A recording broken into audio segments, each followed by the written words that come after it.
Hey guys, so today we are going to discuss on polymorphism. Polymorphism, fourth pillar, or you can say fourth building block of our OOPS concept, object-oriented programming, basically. So, polymorphism का मतलब होता है one name many forms. जैसे कि मैंने last video में भी आपको बताया था, poly means many and morphism morph means form. That's how it came कि इसे पॉलीमॉर्फिज्म कहा जाता है। आज हम लोग डिस्कस करने वाले हैं कितने टाइप के पॉलीमॉर्फिज्म होते हैं।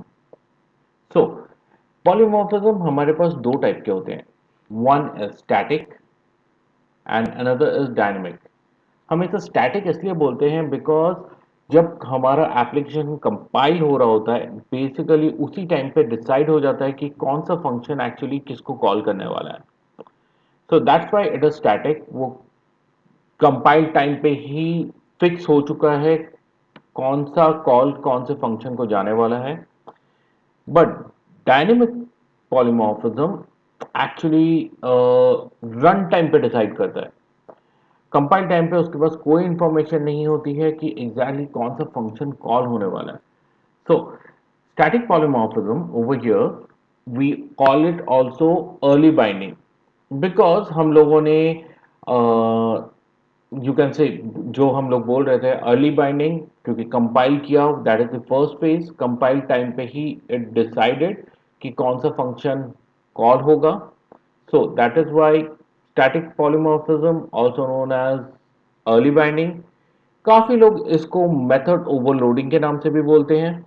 मोस्टली मैं मेथड ओवरलोडिंग भी बोलता हूँ, method overloading, overriding, these type of things. Method overloading में हम लोग नाम तो सेम ही रखते हैं, बट उसका सिग्नेचर डिफर कर देते हैं। सिग्नेचर मतलब होता है टाइप और नंबर ऑफ आर्गुमेंट्स और द ऑर्डर ऑफ आर्गुमेंट्स। ये हम लोग कंपाइल टाइम पॉलीमॉर्फिज्म के नाम से भी जानते हैं। अगर आप लोगों को कहीं पे भी पूछा जाता है static polymorphism, early binding, method overloading और कंपाइल टाइम पॉलीमॉर्फिज्म, ये सब बेसिकली सेम ही चीजें हैं। वी आर डिसाइडिंग और we are binding our functions at the compile time. Just a minute, guys. I have an example for this. Sorry. Yep. So over here, मैंने एक shape बोल के क्लास ले रखा है। नॉट यस, शेप बोल के क्लास है मेरे पास। इस शेप का जब मैं ऑब्जेक्ट बना रहा हूं, from this object I have to calculate area function. As you can see, मेरे दोनों फंक्शन के नाम सेम ही हैं, calculate area, calculate area.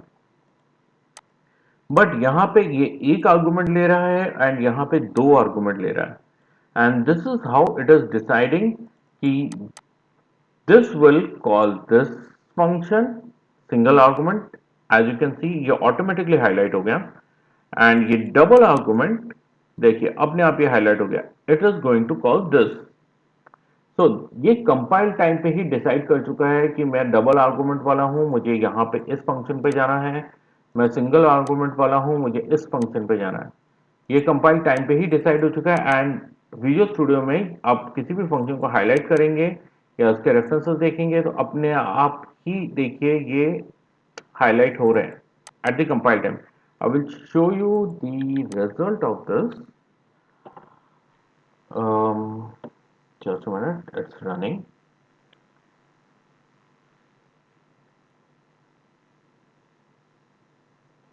So I have shape this thing, constructor call हुआ.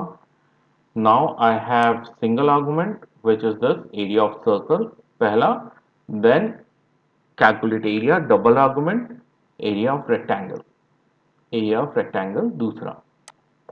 So this is how ये पहले ही compile time पे ही डिसाइड कर लेता है एग्जैक्टली किसको कॉल करना है।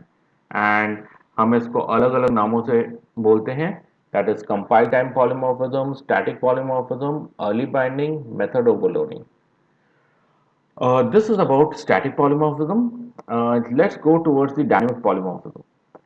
So डायनेमिक पॉलीमॉर्फिज्म, जैसा कि आप लोगों को पता, मैंने थोड़ी देर पहले बताया था, ये रन टाइम पे डिसाइड होता है जब मेरा एप्लीकेशन एक्चुअली एग्जीक्यूट हो रहा है। सो इसको हम लोग रन टाइम पॉलीमॉर्फिज्म या लेट बाइंडिंग, काफी बार हम लोग इसको मेथड ओवरराइडिंग भी बोलते हैं। बेसिकली इन नॉर्मल, अगर आप किसी भी टेक्निकल पर्सन से डायरेक्टली बात करेंगे तो मेथड ओवरराइडिंग ही वो मोस्टली बोलता है। सो इन मेथड ओवरराइडिंग में क्या होता है कि हम लोग एक स्पेसिफिक ऑब्जेक्ट बनाते हैं and based on the object हम लोग ये डिसाइड करते हैं कि आपका कॉल कौन से फंक्शन को जाना है। I also have created an example for this. Just a second. Okay.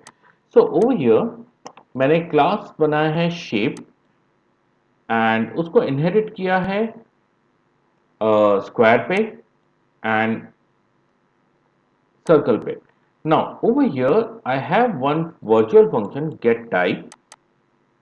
ये गेट टाइप मैंने यहाँ पे एंड यहाँ पे स्क्वायर पे एंड सर्कल पे दोनों जगह पे ही ओवरराइड किया है।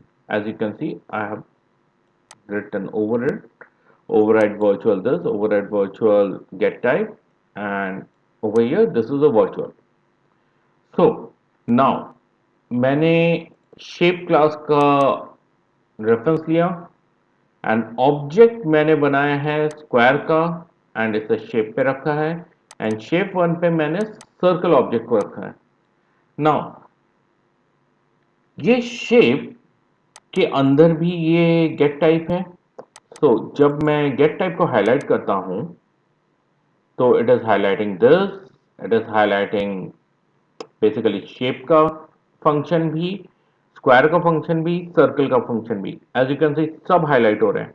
अगर मैं इसको भी हाईलाइट करता हूं तो ये भी हाईलाइट हो रहा है, शेप का फंक्शन, स्क्वायर का फंक्शन एंड सर्कल का फंक्शन सब हाईलाइट हो रहा है।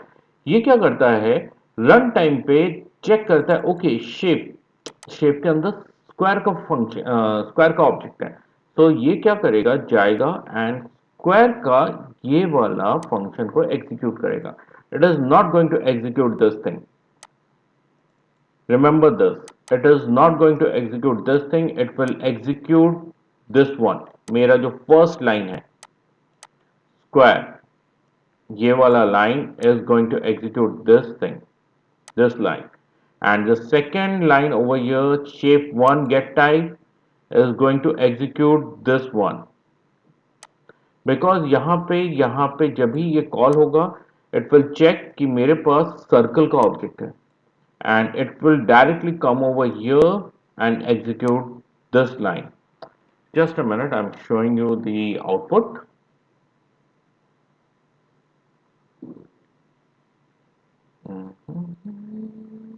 Okay, so what do we have over here? Let's see।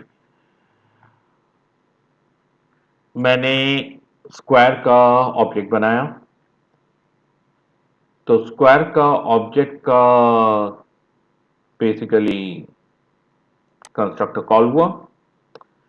Constructor call होते ही इट फाउंड आउट कि मेरे पास तो शेप का क्लास इनहेरिट हो रहा है, तो मैं सीधा का सीधा शेप के क्लास पे गया एंड शेप के क्लास को पहले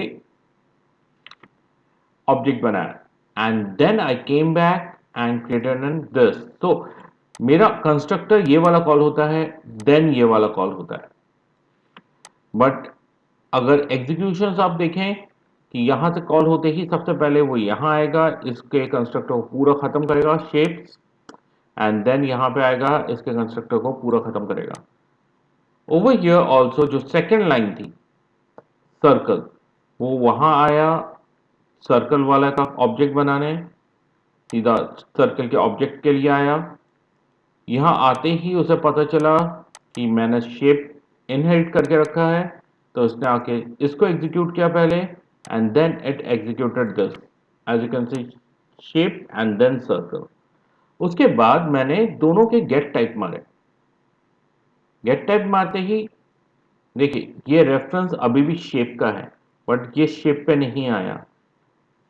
for the first call square का ऑब्जेक्ट था, इसने स्क्वायर के टाइप पे गया, एंड सेकेंड टाइम पे इसके पास सर्कल का ऑब्जेक्ट था, तो ये सर्कल वाले टाइप पे गया.